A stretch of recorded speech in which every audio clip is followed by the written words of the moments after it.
1674년에 있었던 일입니다.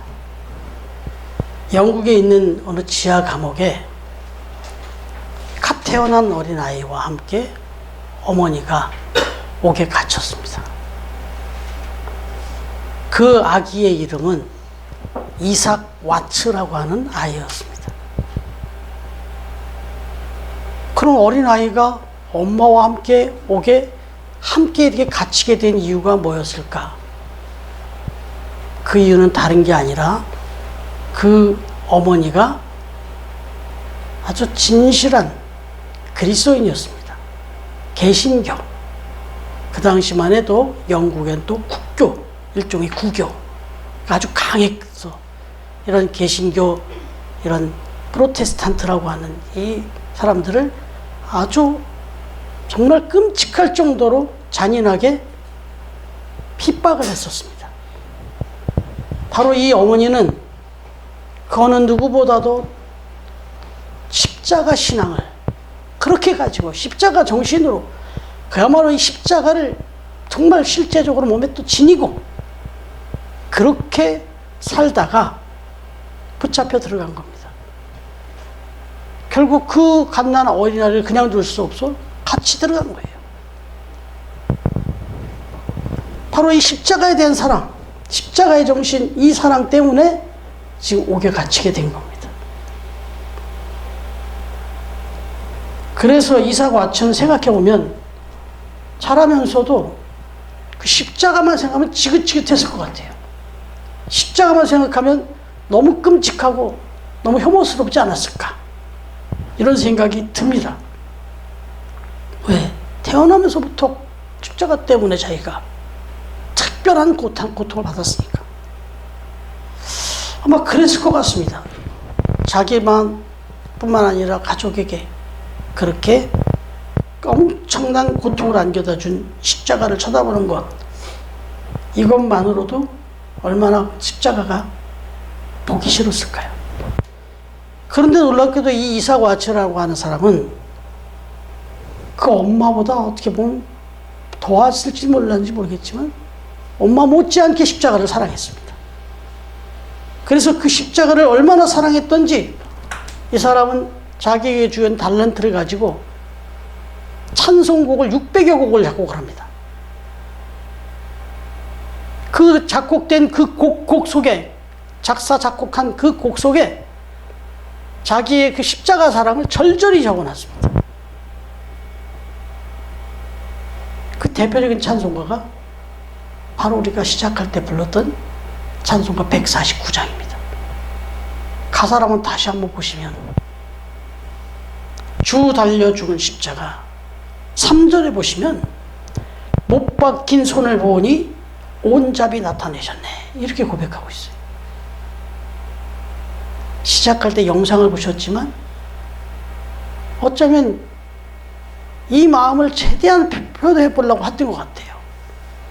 정말 깨끗한 영상으로 보여줬지만 손과 발에 못을 박는 장면이 나오죠.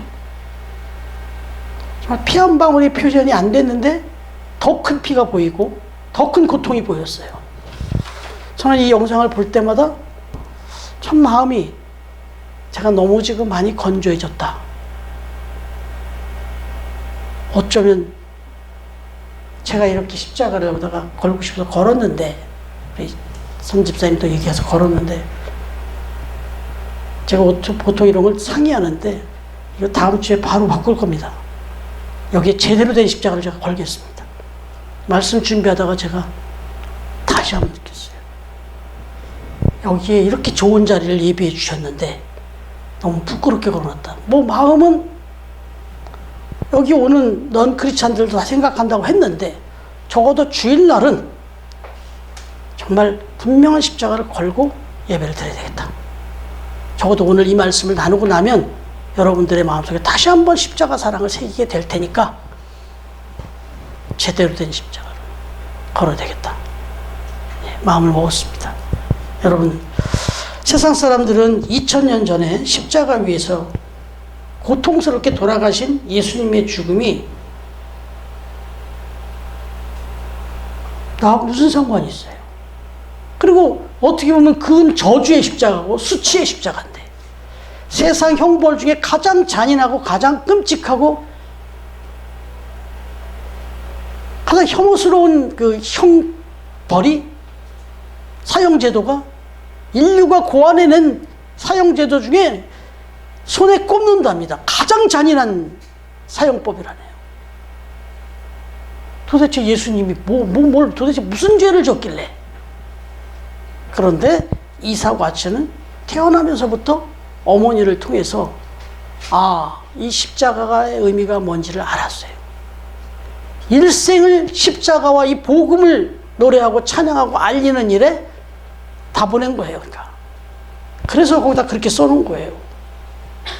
그리고 3절의 가사가 뭐라고 이어집니까? 가시로 만든 면류관 우리를 위해 쓰셨네. 여기 우리들 모두가 들으라고 우리를 위해 쓰신 거다라고 한 거지, 이분은 나를 위해 쓰셨네라고 고백한 거예요. 여러분, 십자가를 바라볼 때 지금은 너무 변화돼서 이제는 액세서리가 돼버렸는데, 정말 연예인들도 액세서리로 걸고 나오는 사람 얼마나 많습니까? 그 문란한 복장을 하고도 십자가를 다 걸고 나옵니다. 그런 정도가 돼버렸어요. 정말 희화화됐어요. 그러나 피할 수 없는 그 의미, 십자가의 정신. 예수님이 만약에 어차피 죄를 짓고 어떻게 할 방법도 없고, 아무리 이야기해도, 아무리 하나님의 사랑을 전해도 받아들이지 않을 사람들, 뭐 어떡하냐.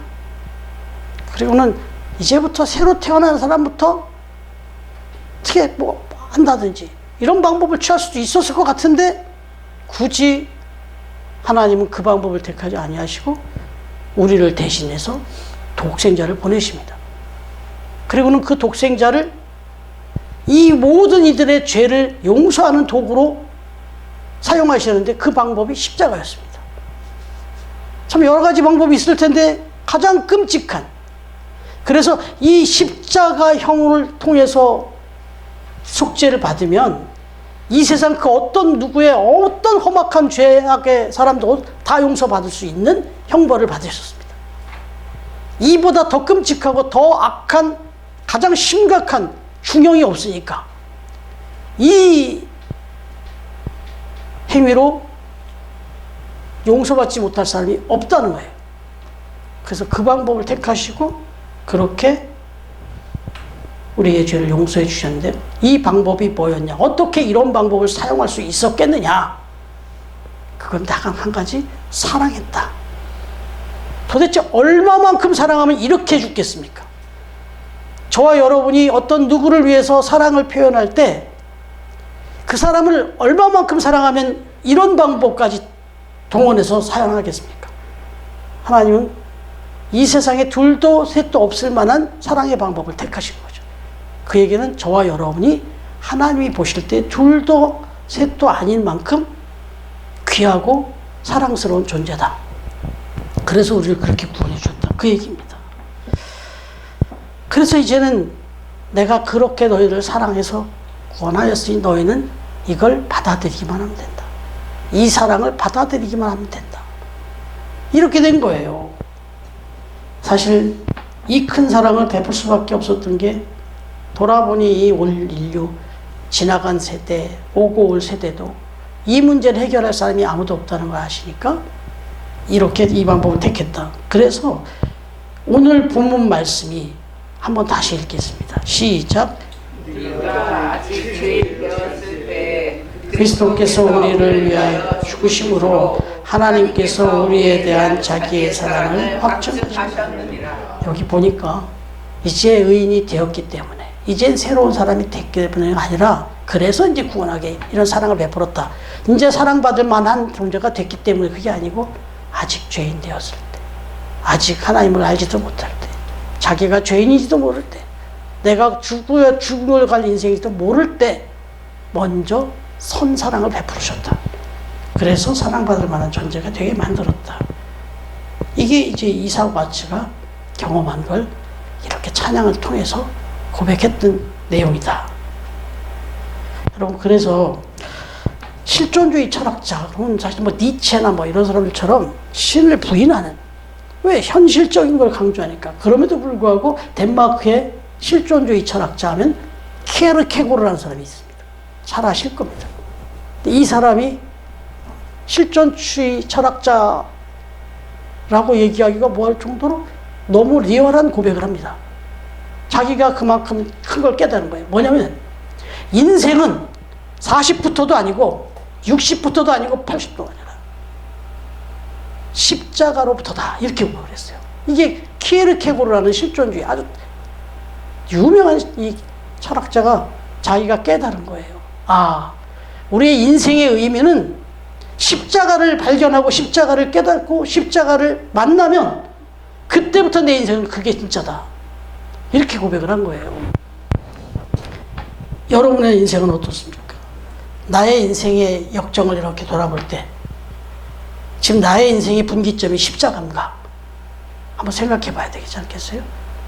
정말 내 인생을 송두리째 바꿔놓을 만한 사건이에요, 이게. 이걸 모태신앙 또는 중간에 어떤 시간들을 거쳤든 다 돌아서 어쨌든 이 만남이 있어야 되는 거죠. 1945년 10월, 그러니까 이제 그 2차 세계대전이 끝났죠. 패망했죠. 저 독일의 히틀러 그 치하에서 수많은 교회들이 거기에 그냥 면죄부를 주면서 이게 의의 맞다 이러면서 히틀러를 찬양했습니다. 수많은 크리스찬들이, 얼마나 대단한 그 신학자들이 배출된 그런 나라인데 이 사람들이 막 다 같이 그 현 정권을 찬양했습니다. 그 어마어마한 사람들을 죽이고 그 포악을 하고 있는데 다 합리화시켜줬습니다. 그러면서 거기에 다 머리를 굽었어요. 근데 오늘 여러분 뒤에 주보에 본 회퍼라고 하는 목사님, 이분만큼은 옥에 가서 끝까지 한 거다가 죽습니다. 근데 이제 10월이라고 말씀드렸죠. 1945년 8월 15일 이때 우리 광복도 거기에 연결이 되는 건데, 그때가 아니라 10월 달에 독일 교회가, 독일 그리스도인들이 통렬하게 회개 기도를 드립니다. 통렬한 회개 기도를 드려요. 십자가 앞에서. 그게 슈투트가르트 선언문이라는 거예요. 쳐보시면 쫙 나옵니다. 슈투트가르트 선언문. 이걸 요약을 딱 하면 4가지를 회개하는데, 제가 이 목소리도 높일 자신이 없네요. 이 슈투트가르트 선언문의 4가지 회개가 지금 제가 회개해야 될 부분이더라고요. 제가 말씀드릴 테니까 한번 새겨보십시오. 여러분들이 첫째 해주시면 내가 얘기할게요. 다 같이 시작. 첫째, 더욱 용감하게, 더욱 당당하게 신앙 고백을 하지 못한 죄를 자백합니다. 그 다음에 둘째, 더 진실하게 기도하지 못한 죄를 자백합니다. 셋째, 더 감사와 기쁨에 넘쳐 살지 못한 죄를 자백합니다. 넷째, 더 뜨겁게 사랑하지 못한 죄를 회개합니다. 이렇게 4가지 회개문입니다. 여러분, 이 4가지 중에 나는 이 부분은 회개 안 해도 돼 하고 싶은 자신 있는 게 있습니까?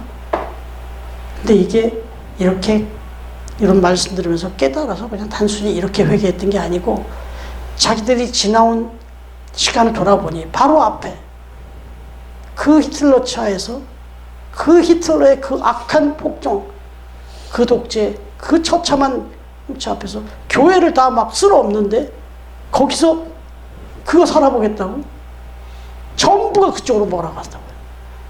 그 과정에서 자기들이 돌아보니 이런 거예요. 더 과감하게, 더 당당하게, 용감하게 신앙 고백을 못했다. 더 진실하게, 신실하게 기도하지 못했다. 어떤 상황일지라도 감사와 기쁨에 넘친 그런 확신된 삶을 살지 못했다. 그리고 더 뜨겁게, 이럴수록 더 뜨겁게 사랑하며 살지 못했다. 여러분, 이겁니다. 오늘 우리가 십자가의 사랑 이 말씀을 나누는데 십자가 정신은 제가 아주 짧게 한번 말씀을 다 드렸습니다. 십자가는 가로와 세로로 이렇게 되어 있는데 이게 아주 중요한 의미를 가지고 있다. 관계면에서 하나님과 인간의 관계, 그리고 나와 너의 관계, 우리 이웃의 관계, 서로 그런 인간의 관계, 이게 중요하다. 우리가 이 땅에 살아가는 동안에 이 관계가 너무 중요하다. 그래서 여기에 의미를 담는데 어떤 관계? 사랑의 관계. 하나님이 우리를 사랑하시고 우리가 하나님을 사랑하고 또 내가 너를 사랑하고 너가 나를 사랑하고, 이게 완성이다 그랬습니다. 이게 모든 구약의 율법 10계명 다 통틀어서 이게 첫째 되는 계명이고 이게 모든 완성, 율법의 완성이다 이렇게 했습니다. 십자가를 생각하면 항상 하나님을 생각하시고 하나님의 사랑을 생각하시고 나도 하나님을 향하여서 사랑을 표하고, 그리고 내 곁에 모든 사람들을 바라보면서 항상 십자가 정신으로, 십자가 사랑으로 그렇게 살아가면 그게 하나님이 가장 기뻐하시고 또 우리가 가장 하나님께 영광을 돌리는 삶이다. 이게 이제 오늘 이 의미를 분명하게 하라고, 잊지 말라고, 하나님의 사랑을 잊지 말라고, 그리고 같이 성찬에 참여하면서 너희들이 서로 하나다, 서로 사랑하라, 그걸 계속 말씀하시고 이건 매번 하라는 거예요. 그래서 이거를 어쨌든 이거 마음속에 새기시면서 우리 교우 가족들은 정말 당당한 신앙 고백, 그리고 진실한 기도, 그리고 감사와 기쁨에 충만한 삶, 그리고 더 뜨겁게 사랑하는 삶, 그런 삶으로 하나님을 기쁘시게 하고 또 하나님을 흡족하게 받으시는 우리 처음교회, 처음 가족들이 되어지기를 주님의 이름으로 축원합니다. 아멘.